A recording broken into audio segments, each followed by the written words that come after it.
지난 겨울은 유난히도 매섭고 추웠던 것 같습니다. 도대체 언제쯤 이 강추위가 끝나나 했는데 오늘 출근하면서 보니 개나리가 슬슬 꽃망울을 피울락 말락 하더라고요. 세상을 얼려버릴 듯한 무시무시한 한파라도 시간이 흐르면 위풍당당한 기세가 꺾여버리는 것을 매년 봄마다 보고 느끼게 되는 것 같습니다. 이러한 자연의 이치를 보면 세상에 영원한 것은 없는 것 같아요. 사물도 사람도 영원할 것 같은 사람의 마음까지도요.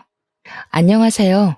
저는 스튜어디스로 일하고 있는 30대 여성입니다. 같이 근무하는 친구의 소개로 이곳을 알게 되었는데 매일 듣기만 하다가 조심스럽게 저의 사연을 처음으로 보내보아요. 비록 글솜씨가 많이 부족하더라도 넓은 마음으로 이해 부탁드립니다. 먼저 저의 이야기를 하려면 23년 전 5월 31일로 돌아가야 할 것 같아요. 5월 31일은 바로 제 생일입니다. 다른 사람들은 생일이라면 좋은 기억들이 가득하겠지만 저의 생일은 그렇지 않아요. 23년 전 저의 8번째 생일을 축하하기 위해 부모님과 우리 세 식구는 근처 고깃집에서 외식했습니다. 그날 고깃집에서 고기도 먹고 제가 좋아하는 초코 케이크에 촛불을 붙이고 생일 축하 노래도 불렀어요. 옆 테이블에 계시던 다른 손님들도 저의 생일을 축하해 주셨고 저는 아주 많이 행복해하며 배불리 식사를 마치고 고깃집에서 나왔는데 그 뒤로는 저의 기억이 없습니다. 나중에 들은 이야기로는 제 생일날 기분 좋게 외식을 하고 가족끼리 손을 잡고 횡단보도를 건너다가 음주운전 사고를 당해서 부모님 두 분 다 돌아가시고 저만 살아남았다고 해요. 당시 저는 고작 8살이었고 너무 충격적이어서 그런지 그날 고깃집에서 부모님과 함께 나온 기억은 있는데 사고 당시의 기억은 하나도 남아있지 않습니다. 기억이 나지 않는 사고 이후 저는 이모부, 이모와 함께 살게 되었어요. 변호사인 이모부와 유명한 영어학원 강사인 이모는 결혼한 지 꽤 되었으나 아이가 없었습니다.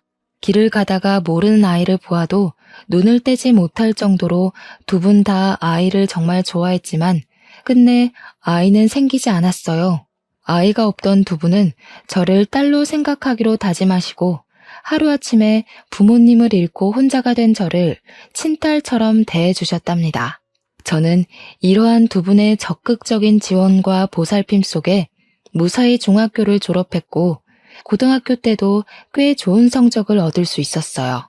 수능 성적도 나쁘지 않아서 수도권의 꽤 유명한 4년제 대학교 영문학과와 지방의 4년제 대학교 영문학과 두 곳에 합격하였습니다.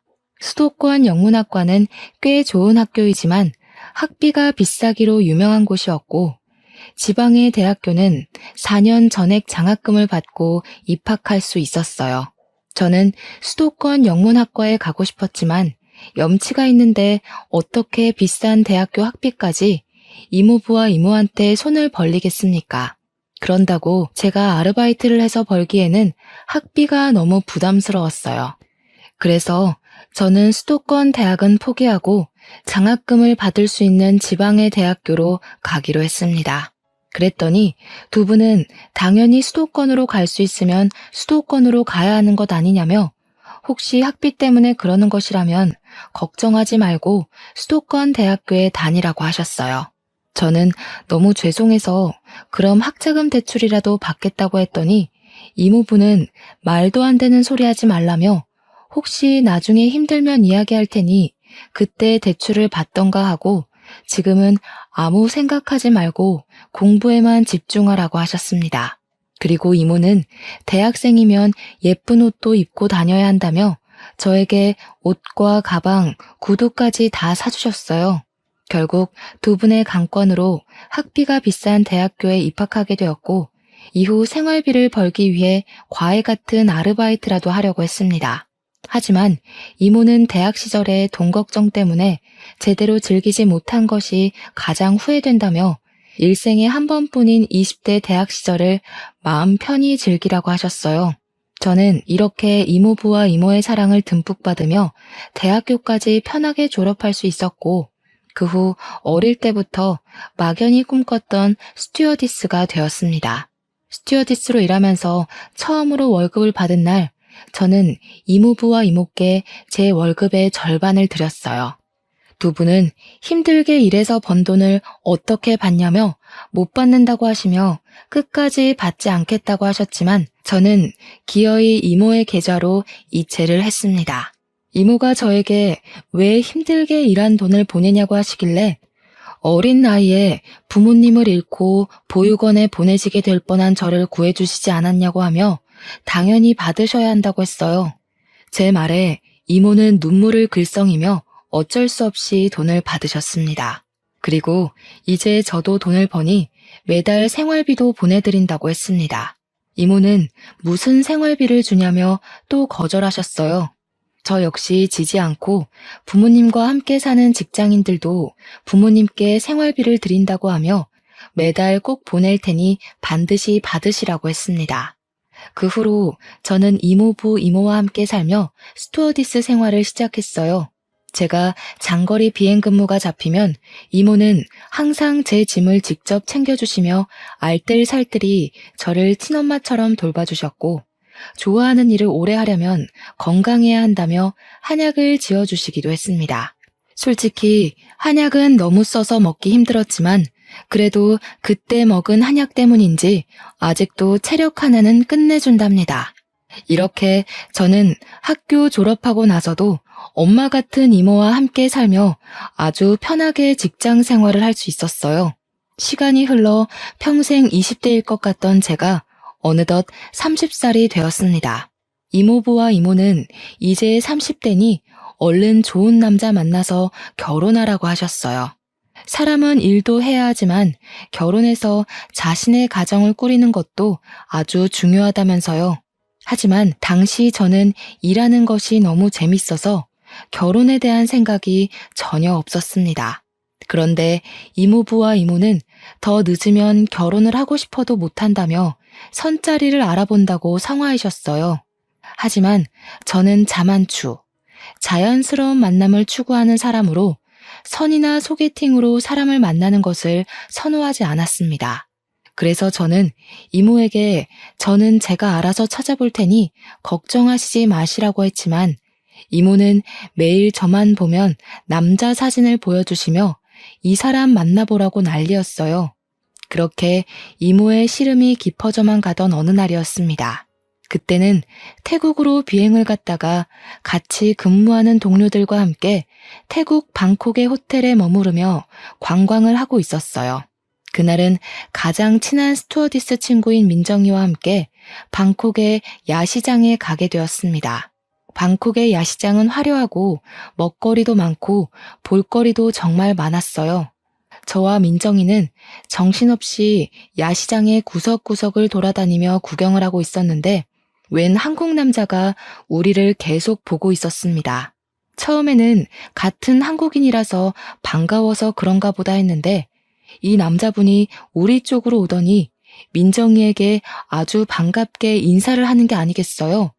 알고 보니 이분은 민정이의 대학교 동창으로 이름은 이정수고 직업은 치과 의사라고 합니다. 그동안은 페이닥터로 근무하다가 관두고 이번에 태국 여행을 마친 후 자신의 병원을 개원한다고 했어요.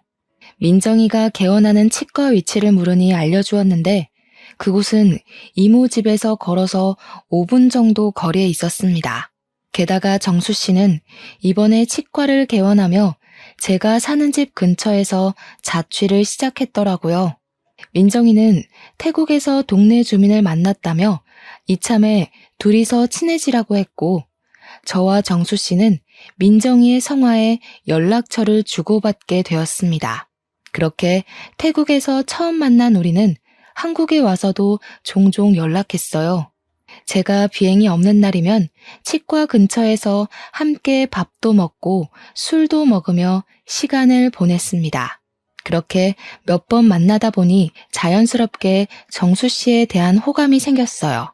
사실 저는 의사에 대한 이미지가 그다지 좋지 않습니다. 물론 좋으신 의사 선생님도 있겠지만 제가 그동안 본 의사 선생님 대부분은 궁금한 점이 있어서 이것저것 물어보면 항상 귀찮고 무시하는 투로 대답을 하셨거든요. 그래서 정수 씨도 직업이 치과 의사라길래 크게 다르지 않으리라고 생각했는데 만나면 만날수록 사람이 참 겸손하고 언행이나 행실이 참 바르더라고요. 정수 씨 역시 제가 싫지는 않았는지 우리는 더 자주 만나고 자주 연락하게 되었고 그러다가 자연스럽게 연인이 되었습니다. 그렇게 1년의 시간이 지났어요. 봄, 여름, 가을, 겨울 그리고 다시 봄이 될 동안 만난 정수 씨는 한결같이 친절하고 자상했고 항상 저를 웃게 만들어 주었습니다. 정수 씨는 그동안 일만 하고 사느라 결혼 생각이 하나도 없던 저에게도 결혼하고 싶은 마음이 들게 하는 참 멋진 사람이었어요. 정수 씨도 저의 생각과 크게 다르지는 않았는지 우리는 종종 결혼하자는 이야기를 했고 저는 본격적인 결혼 준비를 하기 전 저의 집안 사정을 다 솔직히 말해야겠다고 생각했습니다. 평소처럼 제가 비행이 없던 날 동네 밥집에서 함께 밥을 먹고 간단히 맥주를 마시기 위해 호프집을 갔어요. 그곳에서 저의 어린 시절 부모님을 잃은 일부터 지금은 이모부, 이모와 함께 사는 것까지 다 이야기를 했습니다. 막상 저의 이야기를 하니 속이 후련하기도 하면서 어떻게 저를 생각할까 긴장도 되고 떨리더라고요. 정수 씨는 저의 이야기를 다 듣고 제 손을 꼭 잡더니 그동안 참 힘들었겠다고 하며 결혼하면 이모부, 이모는 자신의 부모님처럼 잘 모시겠다고 했습니다. 그러면서 정수 씨도 본인의 집안 이야기를 꺼냈어요. 정수 씨는 부모님이 다 계시기는 하지만 아버지가 20년 정도 전 5월에 큰 사고가 있으셔서 5월만 되면 우울증에 심하게 걸리신다고 합니다. 제가 혹시 무슨 사고냐고 물어보니 정수 씨가 하도 어릴 때라 잘 기억은 나지 않고 다만 사고 이후에 한동안 집에 안 계셨다고 해요.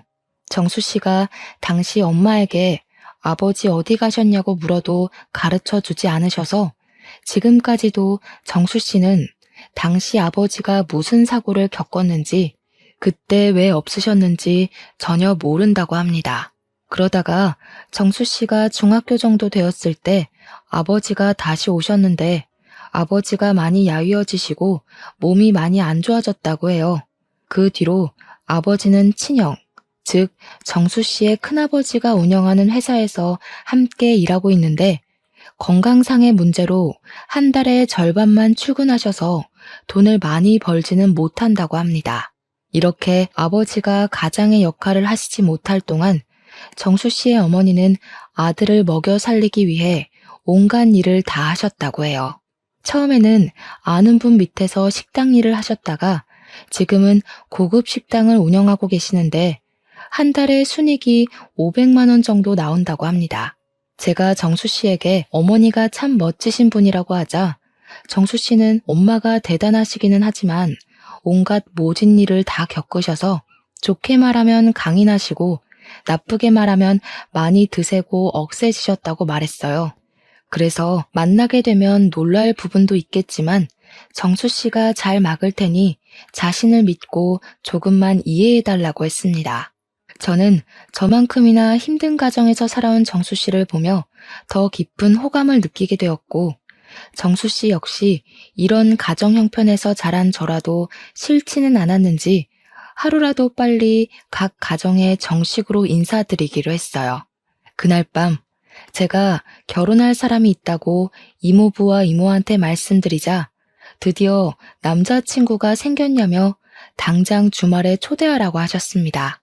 그래서 먼저 정수 씨, 이제는 예비 남편이 저의 집에 오게 되었어요. 이모는 옛날에는 사위가 오면 씨암탉을 잡았다고 하시며 평소에는 잘해주지도 않는 닭백숙에 굴비에 전복까지 아주 거하게 한상을 차리셨습니다. 제가 힘드시니 이렇게까지 하지 말라고 해도 이모는 처음으로 결혼하고 싶다며 데려온 남자인데 당연히 이 정도는 해야 하는 거 아니냐고 하셨어요. 예비 남편은 집에 와서 이모가 차려준 밥상을 보며 이런 밥상은 생전 처음 받아본다며 밥을 2공기나 싹싹 비웠고, 복스럽게 밥을 먹는 예비 남편을 보는 이모부와 이모는 아주 많이 흡족해 하셨습니다. 그리고 일주일 뒤, 날씨가 화창한 5월의 첫째 주 주말에 예비 시댁으로 첫인사를 갔어요. 사실 전에 예비 남편으로부터 어머니가 성격이 세시다는 말을 듣고 많이 걱정했는데, 제 우려와는 달리 예비 시어머니는 저를 보자마자 아주 반갑게 맞이해 주셨고, 큰 음식점을 운영하고 계셔서인지 말도 재밌게 잘하셨습니다. 예비 시아버지는 표정이 좋지 않으셨지만 이전에 예비 남편이 말한 대로 지금이 5월이라서 그러신 것으로 생각했어요. 그래도 저를 싫어하시지는 않는 듯했고, 아버지는 자신이 몸이 좋지 않아서 그러니 이해해달라고 말씀하시고는 방으로 들어가셨습니다. 예비 시아버지는 따로 방에서 식사하시고, 예비 시어머니, 예비 남편, 그리고 저는 부엌으로 갔어요. 예비 시어머니는 제가 식탁 의자에 앉자마자 제 앞에 수저통을 두시고는 저에게 수저를 놓으라고 하셨습니다. 수저 놓는 것이 어려운 일은 아니지만 그래도 이 집에 오늘 처음 온 손님이고 아직은 며느리도 아닌데 수저를 대뜸 놓으라고 시키시니 조금 기분이 그렇더라고요. 제가 표정이 그다지 좋지 않자 예비 남편은 잽싸게 수저통을 가져와 자신이 수저를 놓았습니다. 그 뒤로 식사를 시작했는데 아주 분위기가 좋지는 않았지만 그래도 나쁘지 않게 식사를 했어요. 내가 음식을 차린다고 차렸는데 입맛에 잘 맞았니? 하긴 뭐 내가 식당을 운영하니 맛이 없을 수가 없지. 안 그래? 네, 역시 식당을 운영하신다더니 정말 음식이 하나같이 다 맛있었어요. 잘 먹었습니다. 원래 시어머니가 며느리한테 밥상 차려주는 법이 없는데 오늘은 첫날이니까 내가 특별히 차려주는 거야. 그리고 시댁에서는 며느리가 당연히 설거지해야 하지만 오늘은 그래도 첫날이니 그냥 설거지 내가 이따가 직접 하마. 엄마는 무슨 요새 같은 시대에 시댁에서 며느리가 당연히 설거지하는 게 말이 돼? 그냥 오늘 설거지 내가 할게. 이놈이 천지가 개벽할 소리하고 자빠졌네. 결혼한 남자가 설거지하는 게 말이 되니? 내가 언제 너한테 설거지 시킨 적 있어? 엄마는 내가 평생 혼자 살길 바래서 그런 소리 하는 거야? 요새 그런 마음 먹으면 아무도 결혼 안 오려고 해. 알겠어? 지민아, 엄마 말 신경 쓰지 마. 나 우리 집에서 네가 설거지 절대 못하게 할 거니까 나만 믿어. 예비 남편은 진짜 설거지를 할 기세로 고무장갑을 끼고 있었고 예비 시어머니는 말리느라 바쁘셨습니다. 결국 설거지는 예비 시어머니가 저 가고 나서 하기로 했어요. 그렇게 부엌에서 한 차례 작은 소동이 지나가고 예비 남편은 잠깐 자기 방에서 뭐 찾을 것이 있다며 방으로 들어가고 저와 예비 시어머니 둘이 거실에 어색하게 앉아있게 되었습니다. 직업이 스튜어디스랬지? 결혼해서도 스튜어디스 일하면 힘들겠다. 그냥 아예 결혼하기 전에 일을 관두는 건 어때? 아무래도 스튜어디스는 일정 시간에 출퇴근하는 것도 아니고 비행기 솔직히 그다지 안전하진 않잖아. 사고라도 나면 어떡해? 저는 대학교 졸업하고 계속 스튜어디스로 일했었고 제 일에 자부심도 있고 재미도 있어서 전 할 수 있는 한 최대로 일하고 싶어요. 임신 중에는 무급이기는 하지만 휴직하고 아기 출산 후 복직할 수도 있고 꼭 비행 아니더라도 지상에서도 근무할 수 있어요. 그럼 너는 결혼하고 나서도 계속 스튜어디스 일하겠다는 거야? 좋은 대학 나왔다길래 똑똑한 줄 알았더니만 말귀를 하나도 못 알아먹네. 결혼한 유부녀가 비행한답시고 여기저기 쏘다니고 외박하는 게 말이 되니? 그럼 우리 정수 밥은 누가 차리라고? 게다가 스튜어디스 하면 짧은 치마 입고 다리 내놓고 몸매 훤히 드러나는 옷 입고 다니잖아. 그게 무슨 천박한 짓이니? 나는 내 며느리가 그런 옷 입고 다니는 거 절대 못 본다. 그러니 결혼하면 아예 결혼하기 전에 스튜어디스 때려치워. 저는 그동안 제가 스튜어디스가 된 것에 대해 한 번도 후회한 적이 없었고 자랑스럽게 생각했습니다. 그런데 예비 시어머니는 제가 하는 일을 안 좋게 이야기하시니 기분이 나빴고, 저는 표정이 굳어서 결혼해도 절대 일 관두지 않을 것이라고 말씀드렸어요. 그래? 그럼 계속 맞벌이를 하겠다는 거지? 그럼 너희 둘이 같이 돈을 버니까 나한테 용돈 100만 원씩 보내라. 너도 스튜어디스 하면서 적지 않은 돈을 벌 것이니까 네가 받는 돈에서 100만 원만 나한테 보내. 죄송하지만 제가 일한다는 이유로 어머니한테 다달이 100만 원을 보내야 할 이유 전혀 없다고 생각합니다. 생신 같은 특별한 날이라면 모를까. 매달 드리는 것은 아닌 것 같아요. 그럼 내가 다 양보할 테니 들어와서 살아. 너는 비행 간다고 짐 많이 비울 것 아니냐? 너 없는 동안 우리 아들이 혼자 밥 차려 먹고 설거지도 하고 할 생각하니까 속상해서 눈물이 날 것 같아. 아주 애 같아서 미치겠다고. 예비 시어머니는 결혼 후 아들이 혼자 밥 먹을 생각하면 너무 속상하다며 눈물을 뚝뚝 흘리셨고, 저는 이 상황이 너무 황당했습니다. 그러던 중 예비 남편이 자신의 어릴 적 앨범을 들고 방에서 나왔어요. 예비 남편은 저에게 자신의 어릴 적 사진을 보여주려다가 울고 있는 어머니를 보더니 무슨 일이냐고 물었습니다. 아니 글쎄, 얘가 결혼하고도 일을 계속 다닌다지 않니? 우리 아들 결혼해서도 마누라 밥상도 못 받고 대접도 못 받을까봐 걱정돼서 눈물이 다 나오네. 그런다고 일 잘 다니는 사람에게 왜 일을 관두라고 해요? 요새는 예전과 달라서 맞벌이 해야만 하는 시대라고요. 그리고 내가 무슨 어린애도 아니고 혼자서 밥 잘 차려 먹을 수 있는데 걱정은 무슨? 그래도 남자가 결혼했으면 당연히 마누라가 차려준 밥상 받아야지. 결혼한 남자가 직접 밥상 차려서 먹는 것이 말이 되니? 원래 마누라의 본분은 남편의 밥을 정성껏 차리며 내조해야 하는 거야. 지민이가 마누라의 본분을 지키려면 회사를 관둬야 하지 않겠어? 말씀 중에 죄송한데요. 저는 제가 정수 씨의 보호자가 되는 것도 아니고 제가 왜 정수 씨의 밥상을 차려줘야 하는지 도무지 모르겠네요. 물론 제가 일을 하고 있지 않으면 회사에서 일하는 남편을 위해 정성껏 밥상을 차려줄 수도 있죠. 또 일한다고 해도 제가 먼저 퇴근하거나 집에 있으면 당연히 밥상을 차릴 것이지만 제가 정수 씨의 밥을 차리라는 이유로 잘 다니고 있는 직장을 관두라는 것은 도무지 이해가 가지 않네요. 일도 못 관두고 합가도 못 하겠다 이거지? 그러면 결혼하지 마. 너희 둘 결혼 절대 허락 못 해. 그리고 너는 어른이 말하면 그냥 네 할 것이지 두 눈 똑바로 뜨고 꼬박꼬박 말대꾸하는 거 보면 인성이 아주 글러먹었어. 제가 어머니의 뜻대로 하지 못하겠다고 하자 어머니는 결혼을 허락하지 않겠다고 하셨고, 저는 이런 어머니를 도무지 시어머니로 모실 수 없을 것 같아 결혼 못하겠다고 하고 그 집을 혼자 나왔습니다. 예비 남편은 제가 나가자마자 바로 따라 나서며 저를 붙잡았어요. 저는 예비 남편에게 어머니의 요구 단 하나도 들어드릴 수 없을 것 같아서 우리 헤어져야겠다고 했습니다. 그러자 예비 남편은 길거리에서 무릎까지 꿇으며 빌었어요.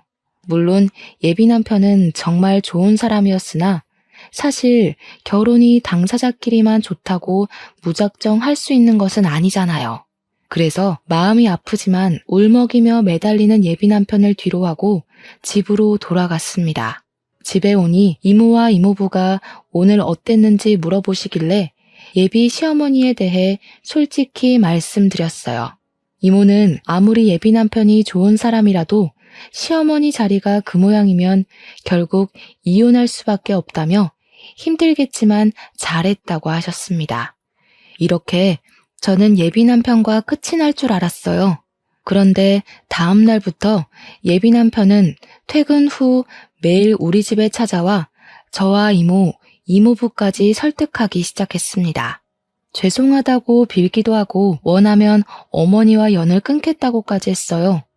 어머니와 연까지 끊겠다는 예비 남편을 보니 마음이 아프기도 하고 미안하기도 했습니다.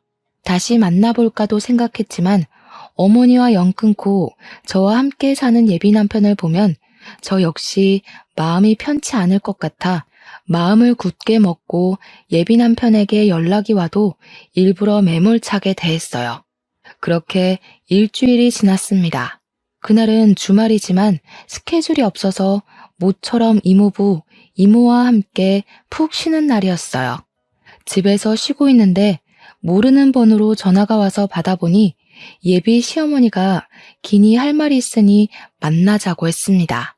솔직히 만나기 싫었지만 하도 통사정을 하셔서 어쩔 수 없이 근처 카페에서 만나기로 했어요. 예비 시어머니는 저를 보자마자 그때는 정말 미안했고 스튜어디스가 그렇게 멋진 일을 하는지 몰랐다고 했습니다. 그러면서 우리 아들 정수가 지민이 너만을 원하니 결혼시키겠다고 하셨어요. 일도 계속 다니고 합가하자는 말도 하지 않을 테니 그저 둘이 잘 살라고 하셨고 어머니의 사과에 마음이 풀린 저는 예비 남편과 결혼하기로 다시 생각했습니다. 제가 예비 시어머니한테 사과를 받았다고 하니 이모와 이모부 역시 결혼을 반대하지 않으셨고 우리는 바로 상견례 날짜를 잡았어요. 상견례 날 예비 시어머니는 구석에 앉아 아무 말도 하지 않았고 예비 시아버지만 이야기하셨습니다. 사실 이전에 사건들이 있어서 걱정을 많이 했지만 생각보다 분위기는 좋았어요. 이모부는 평소에는 말이 많지 않지만 그날은 저에 대한 칭찬을 엄청 하셨고 저는 너무 쑥스러웠습니다. 그런데 자꾸 이모가 예비 시아버지가 어디선가 많이 뵌 것 같다고 했어요. 예비 시아버지도 이모를 보며 어디선가 뵌 것 같은데 어딘지 모르겠다고 했습니다. 이모부는 아무래도 사돈이 될 운명이라서 서로 알아보는 것 같다며 웃어 보이셨어요. 그렇게 좋은 이야기가 오가다가 우리의 신혼집과 예단에 관한 이야기가 나왔습니다. 우리의 신혼집은 예비 시어머니의 명의로 된 오피스텔로 하기로 했어요. 그곳은 예비 남편의 직장과 공항 사이에 있었는데 집이 넓지는 않지만 어차피 둘이 사니 크게 문제는 없을 것 같아 좋다고 했습니다. 우리 며느리 성격이 아주 시원시원해서 좋네. 그럼 저희 쪽에서 집을 마련했으니 예단비를 좀 받았으면 해요. 얼마 전에 내 친구가 아들 결혼시키며 며느리한테 예단비 2억에 골프 회원권에 명품 가방까지 받았다더라고요. 저는 염치가 있어서 다른 것들은 바라지 않고 그저 예단비 2억만 보내주세요. 그래도 제 아들 자식이 치과 의사인데 이 정도는 받아야 하지 않겠어요? 예비 시어머니의 말에 예비 시아버지와 예비 남편이 당황한 표정을 지었어요. 예비 시어머니는 우리 가족의 표정은 깡그리 무시한 채 원래는 더 많은 것을 준비해야 하지만 선심 써서 2억만 요구한다는 식으로 말을 했습니다. 2억이요? 2억이 적은 돈도 아닌데 너무 쉽게 예단비로 말씀하시니 조금 당황스럽네요. 2억은 너무 과해요. 아들한테 들었는데 친엄마가 아니라 이모님, 이모부님이시라면서요? 친딸이 아니라 그런가? 만약에 친딸이었으면 2억이 아니라 10억이라도 예단비 마련해 주시지 않겠어요? 뭐요? 우리 지민이 제 배 아파서 낳은 자식은 아니지만 맹세코 제 자식이 아니라고 생각해 본 적 단 한순간도 없습니다. 그리고 제가 신혼집 알아보면서 신혼집으로 주신다는 그 오피스텔 시세도 알아봤었는데 8천만 원 정도 하는 것으로 알고 있어요. 거기에 맞춰서 예단을 준비할 테니 그리 아세요. 지민이는 일 관두고 집에 들어와서 살라니까 그것도 싫다 그러더니 예단비 2억도 싫다는 것이에요? 이 집은 이모나 지민이나 고집불통인 집구석이네요. 이렇게 고집불통이니 팔자가 사납지 사나워. 뭐라고요? 지금 그 말 무슨 뜻으로 하시는 거예요? 무슨 뜻이라뇨? 글자 그대로 팔자 사나운 집안이라고요. 이렇게 팔자가 사나우니 한날 한시에 제 어미랑 아비가 다 돼진 것이죠. 이런 팔자 사나운 집에 우리 아들 장가 못 보내겠네요. 사랑하는 우리 아들도 팔자 사나운 년 만나서 죽어버리면 어쩐답니까? 예비 시어머니의 기가 막힌 말에 이모부와 이모는 말 그대로 눈이 뒤집혔습니다. 특히 이모가 화가 많이 나셔서 큰 소리로 대판 싸우고 난리가 났고 상견례 자리는 순식간에 싸움터로 변했어요. 예비 남편은 이모부와 이모, 그리고 저에게 무릎까지 꿇고 엄마 때문에 죄송하다고 말하며 빌었습니다. 예비 시어머니는 그토록 사랑하는 아들이 자신 때문에 무릎 꿇고 싹싹 비는데도 내가 왜 이딴 집구석에 비느냐고 하며 일어나라고 난리고, 예비 시아버지는 머리를 감싸며 한숨만 쉬시고 있었어요. 이렇게 저의 상견례는 아수라장이 되었습니다. 그 뒤로 예비 남편은 치과에서 퇴근하면 우리 집으로 찾아와서 사과했지만 이모부와 이모는 설득해서 돌려보냈어요. 이렇게 저와 예비 남편은 끝이 났습니다. 그리고 5월 31일이 되었어요. 이날은 앞서 말했듯이 제 생일이자 제 부모님이 돌아가신 날이에요. 이모부, 이모, 그리고 저는 5월 31일만 되면 부모님을 모신 납골당으로 갔습니다. 그날도 어김없이 납골당으로 갔는데 웬 중년의 남성이 부모님의 영정사진 앞에서 죄송하다고 말하며 허리를 90도로 숙여 인사를 하고 있었어요. 그러다가 우리가 오는 소리가 나자 후다닥 도망갔습니다. 그런데 왠지 그 중년의 남성분이 어디서 많이 뵌 것 같기도 하고 왜 우리 부모님께 죄송하다고 말하는지 궁금해서 재빨리 쫓아갔어요.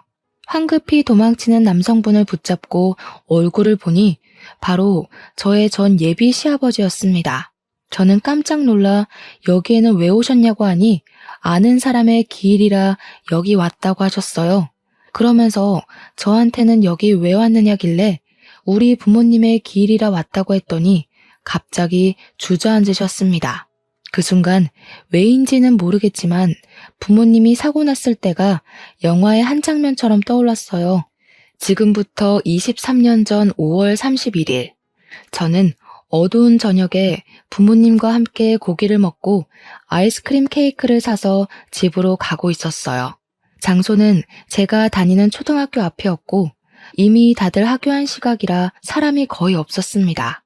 집에서 아이스크림 케이크 먹을 생각에 신나서 집에 가는데 비틀거리며 한 자동차가 달려왔어요. 그 자동차는 바로 우리 쪽으로 돌진했고 부모님은 어린 저를 살리시려 저를 밀어내시고 두 분은 자동차에 치이셨습니다.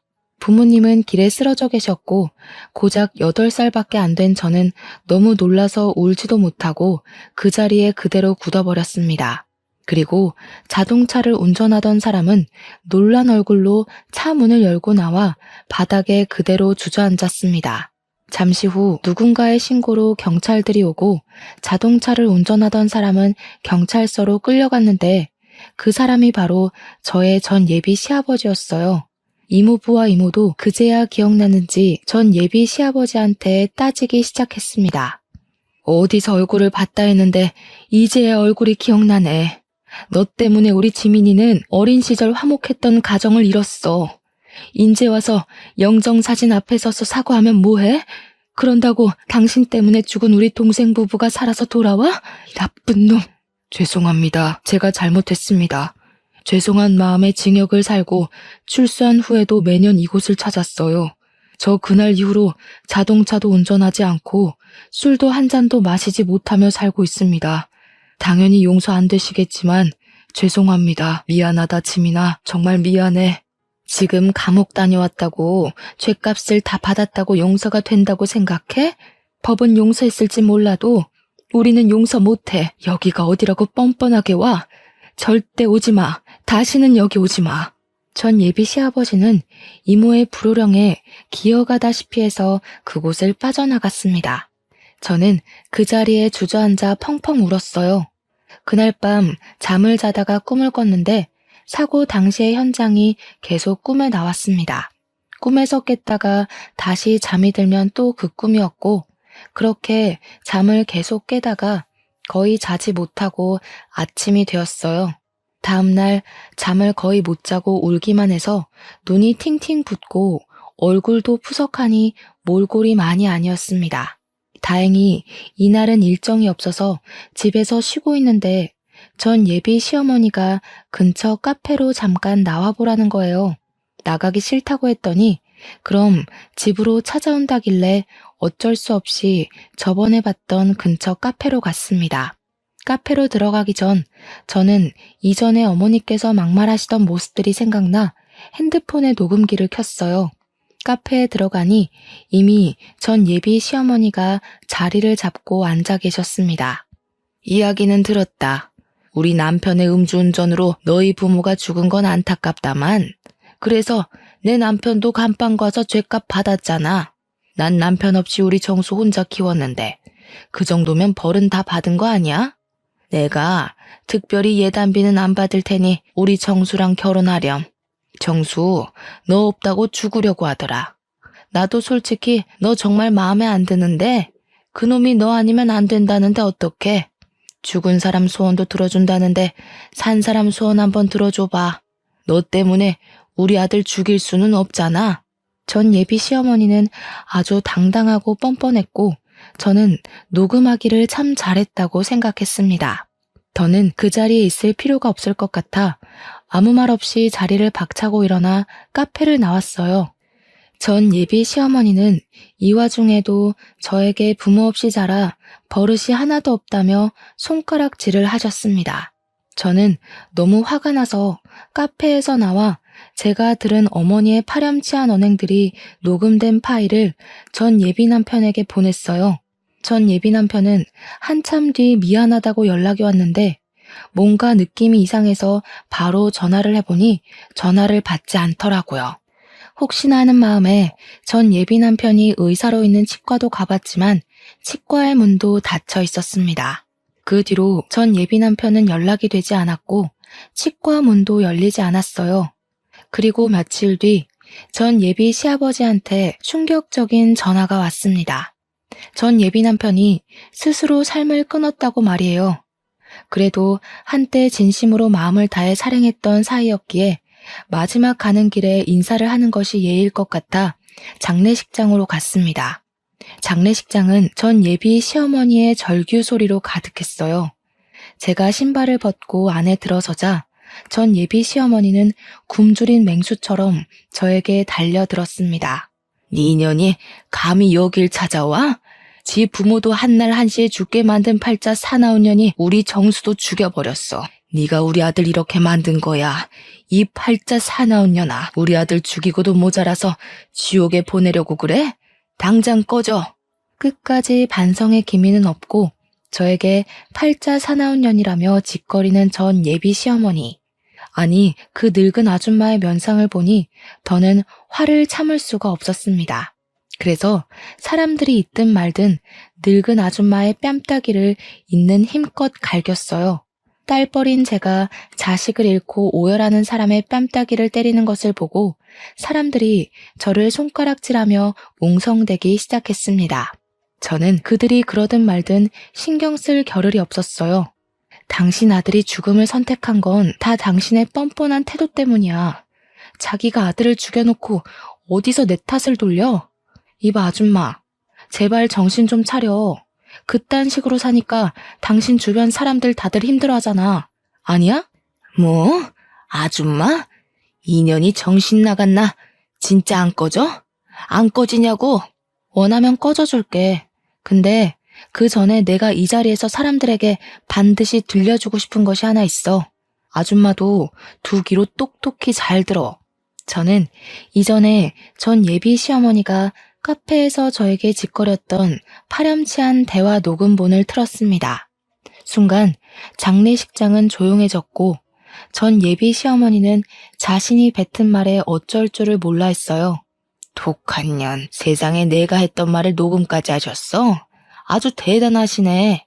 그렇게 독한 년이 지 애미 애비도 다 잡아먹고 우리 아들까지 잡아먹었지. 이 재수 온 붙은 년 같으니라고.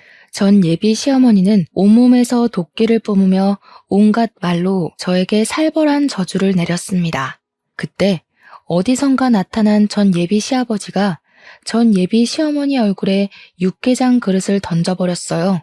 네가 그러고도 사람이야? 지민이 말 틀린 거 하나 없어. 너의 그 뻔뻔하고 아나무인의 성격이 우리 정수 죽게 만든 거라고. 지민이가 아니라 네가 우리 정수를 잡아먹은 거라고. 좀 정신 좀 차리고 사태 파악 좀 하고 살아, 이 무식한 옆에 내야. 나 당신같이 뻔뻔하고 무식한 사람이랑 더는 같이 못 살아. 정수도 이렇게 된 마당에 우리 그냥 갈라서자. 전 예비 시아버지의 말에 주변 사람들은 전 예비 시어머니 얼굴을 보고 수군거리면서 손가락질을 하기 시작했습니다. 어떤 아주머니는 큰 소리로 엄마의 드센 성격 때문에 자기 아들을 죽인 것이라며 떠들기 시작했어요. 사람들의 따가운 눈총을 이기지 못하고 전 예비 시어머니는 얼굴이 시뻘개진 채로 장례식장을 박차고 나가버렸습니다. 장례식장은 더 시끄러워지기 시작했고 저는 이렇게 제 남편이 될 뻔했던 남자에게 마지막 인사를 하고 나왔어요. 그리고 지금 이 일이 있은 지 1년 정도의 시간이 흘렀습니다. 사실 그동안 너무 힘들었고 잠도 잘 자지 못했어요. 일주일에 한 번씩은 전 예비 남편이 꿈에 나와서 미안하다고 하며 눈물을 흘리며 나타났고 전 예비 남편의 꿈을 꾼 날은 하늘로 간 그 사람 생각에 온종일 아무 일도 하지 못했습니다. 한동안 저는 웃지 못했고 웃고 싶지도 않았어요. 이모부와 이모는 잠도 못 자고 밥도 잘 못 먹는 저를 걱정하셨고 이제는 부모님과 전 예비 남편을 놓아주라고 했지만 도무지 그럴 수가 없었습니다. 그런데 어제 꿈에 부모님과 저의 전 예비 남편이 함께 나왔어요. 부모님은 꿈에서 저를 꼭 안으며 아주 환하게 웃어주셨고 전 예비 남편 역시 그 옆에서 환하게 웃고 있었습니다. 꿈에서 깨어나니 오래 앓은 병을 이겨낸 것처럼 아주 개운하고 상쾌했고 마음이 아주 편한 기분마저 들었어요. 이모에게 저의 꿈을 이야기하니 부모님이 이제는 아픈 과거에서 벗어나 행복하게 살라고 하는 것 같다고 하셨습니다. 그러면서 이제는 시간이 지났으니 용서도 하고 마음의 짐도 덜고 행복하게 살라고 하셨어요. 한 번뿐인 인생인데 원망하고 끙끙 앓기만 하고 살 것이냐고 하며 지난 1년 정도의 시간 동안 치열하게 아팠으니 이제는 털어내라고 하셨습니다. 물론 부모님을 죽음에 이르게 했던 사람을 평생 잊을 수는 없겠지만 이모의 말을 들으니 저의 전 예비 시아버지가 조금은 용서가 되었어요. 그래서 이제는 아픈 과거를 잊고 행복하게 살아보려고 합니다. 매서운 추위, 뜨거운 더위가 영원하지 않듯이 사람에 대한 감정 또한 영원하지는 않은 것 같다는 생각이 듭니다. 전 예비 남편과 사귈 때는 영원히 사랑할 것 같았지만 결국 끝이 났고 전 예비 시아버지를 절대 용서하지 못할 것 같았지만 결국 용서를 하게 되었네요. 이렇게 되기까지 저는 열병을 앓는 것처럼 죽을 듯이 아팠어도 이모부와 이모의 도움으로 무사히 이겨냈습니다. 그리고 그만큼 내면적으로 더 성장한 것 같아요. 이를 발판으로 앞으로는 더 단단한 사람이 되어 먼 훗날 하늘에서 우리 부모님을 만났을 때 자랑스러운 딸이라고 칭찬받고 싶네요. 그리고 마지막으로 결국엔 좋지 않게 끝났지만 저를 진심으로 사랑해줬던 저의 전 예비 남편 정수 씨가 하늘에서는 부디 모든 짐을 다 내려놓고 행복하게만 살기를 진심으로 바랍니다. 다음 생이라는 것이 존재한다면 그때 꼭 다시 만나 이번에 못 이룬 사랑을 이뤄보고 싶네요. 여기까지가 저의 이야기입니다. 저는 결국 사랑을 이루지 못했지만 저의 사연을 듣는 모든 분들은 원하시는 사랑, 일 모두 다 이루시고 행복하게 사시기를 바래요. 지금까지 들어주셔서 감사합니다.